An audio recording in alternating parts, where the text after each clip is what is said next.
በኃይሉ በድጋሚ ሴራው ከሸፈ። ብሌንን እናት አግኝቼልሻለሁ ወይም የብሌን እናት ተገኝታለች ብሎ ያመጣት ሴትዮ ያው በተመከረችውና በተዘከረችው መሰረት ቀጥ ብላ ወደ ወይዘሮ ሰላም ቤት መታለች። ወደ ወይዘሮ ሰላም ቤት ስትመጣ ቃልዬ ስለነበረች ቃልዬ ይችናል ልጅ መቃ ማለት ነው ብላ ከቃልዬ ጋር ሄዳ ስቀባጥር ልጅቷ እሷ እንዳልሆነችና ኑኑ ከክላሷ ወጥታ እናቴ መጣሽልኝ ብላ እቅፍ ስታደርጋት ሴትዮዋ ግራ ተጋብታ ወይኔ አምላኬ ሆይ ምንድነው እየቀባጠርኩ ያለሁት? ይች አይደለችም ማለት ነው ልጅ እያለች በስህተት ቀባጥራለች። ያም ሆነ ይህ አሁን ብሌን እናቷን አግኝታለች ለጊዜው። ሰላም የኔ ምርጦች እንዴት ናችሁልኝ? ሰላም ናችሁ ሆይ? በያላችሁበት ሰላማችሁ ብዝዝት ትርፍርፍ ይበልልኝ።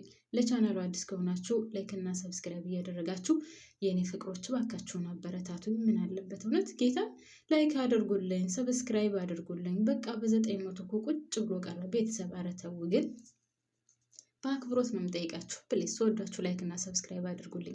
ለማንኛውም ኑኑ እናትሽ ተገኝታለች ብለዋት በጣም ደስ ብሏታል። ቁጭ ብድግ ያደርጋታል። እናቷን እስከምታገኝ ድረስ ማመን አቅቷት በሩን እያየች ነው። አንዴ ትነሳለች፣ አንዴ ትቀመጣለች።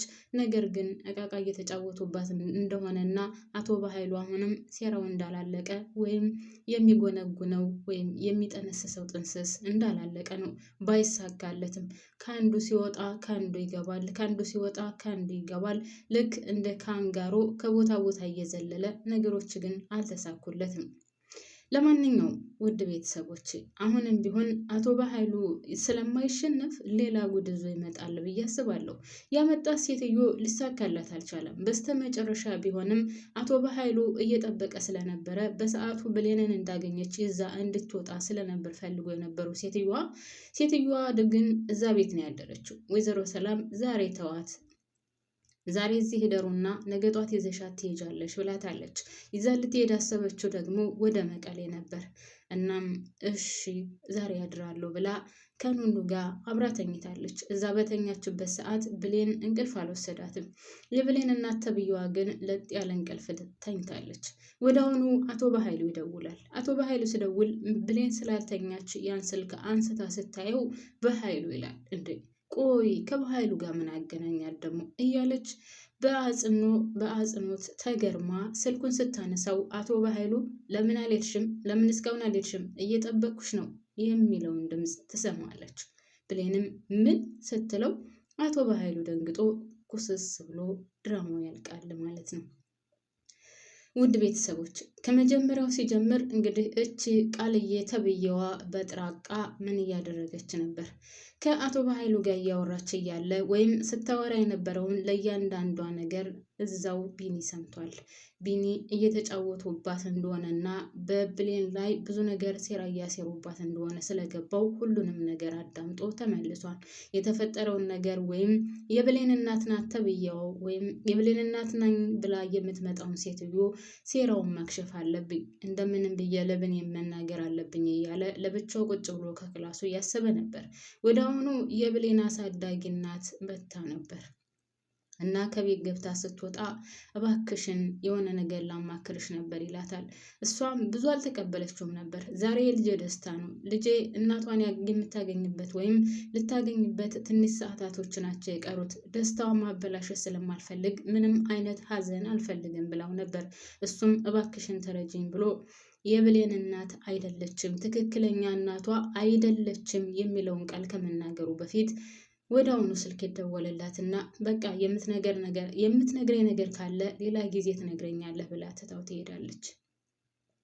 ብሌን በጉጉት እየጠበቀች ነው እናቷን።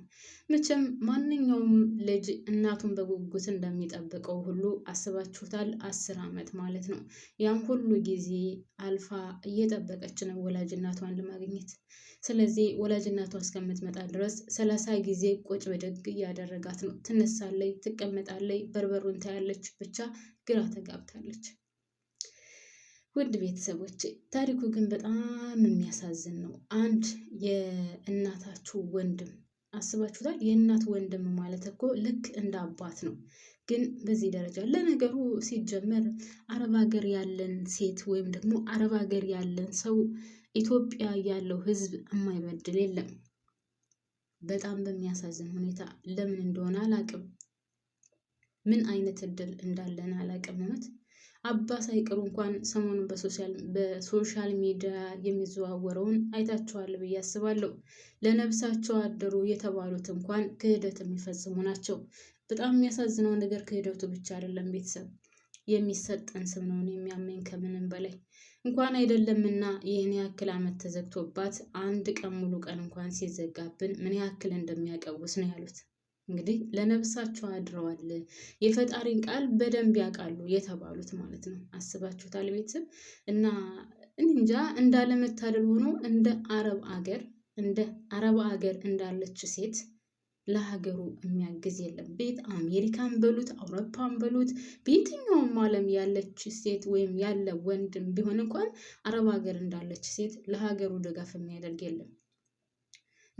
እንደ አረብ ሀገር ላሉ ህዝቦች ለሀገሩ የውጭ ምንዛሪ የሚያስገባ የለም። ቤተሰቡን የሚረዳ እንደ አረብ ሀገር ሰው የለም።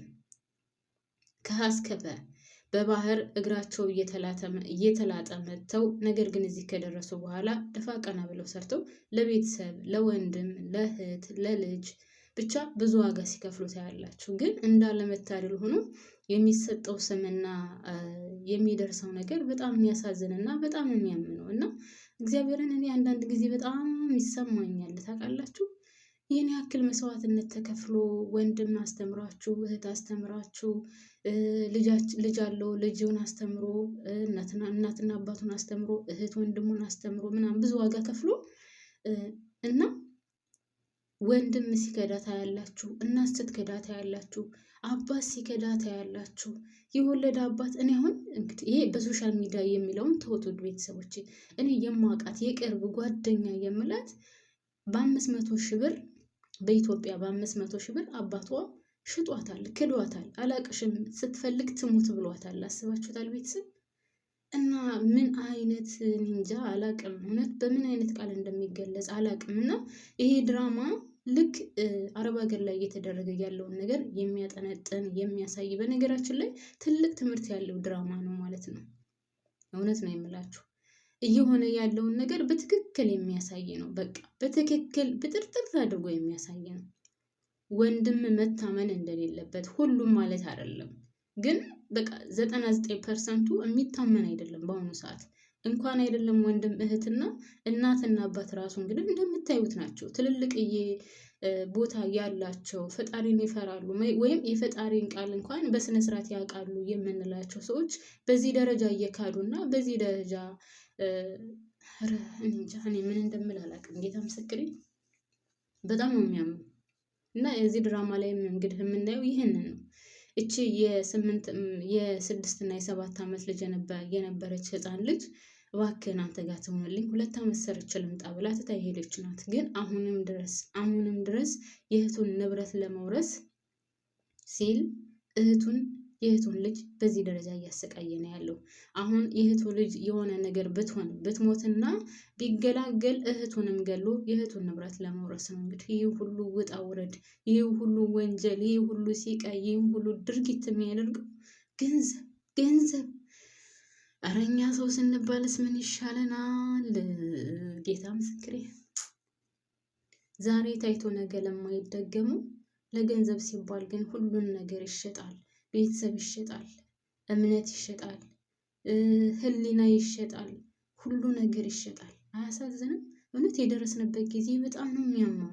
በተለይ በአረቡ ዓለም ላይ ለተሰደዱት የሚደርስባቸው ሲቃይ የሚደርሰው ድርጊት እሱ ብቻ ሳይሆን ህይወቱን ያለንበት ምን አይነት ጊዜ ምን አይነት ህይወት ምን አይነት ሲቃይ እንደምናሳልፍ ሁላችንም የምናውቀው ነው። ግን ከዚህ በላይ ደግሞ በቤተሰብ ስትጎዱ በቤተሰብ ይህ ሁሉ ሲቃይ መከራ ሲደርስባችሁ ከምንም በላይ ደግሞ ያሟልና አይሉን በምን ቃላት እንደምገልጸው አላውቅም። ሰው ለገንዘብ ሲል ምኑንም ይሸጣል። በቃ ታውቃላችሁ፣ ምኑንም ብቻ ገንዘብ ያገኝ እና ከእንደዚህ አይነት ጊዜ ደርሰናል። ለማንኛውም ድራማው እንግዲህ ይህን ነገር በስነ ስርዓት የሚያሳይና በጥርጥር አድርጎ እየተፈጠረ ያለውን ነገር የሚያስተምር ነው። የማትከታተሉ ካላችሁ በነገራችን ላይ ብትከታተሉት በጣም ደስ ይላል እና ቆንጆ ድራማ ነው።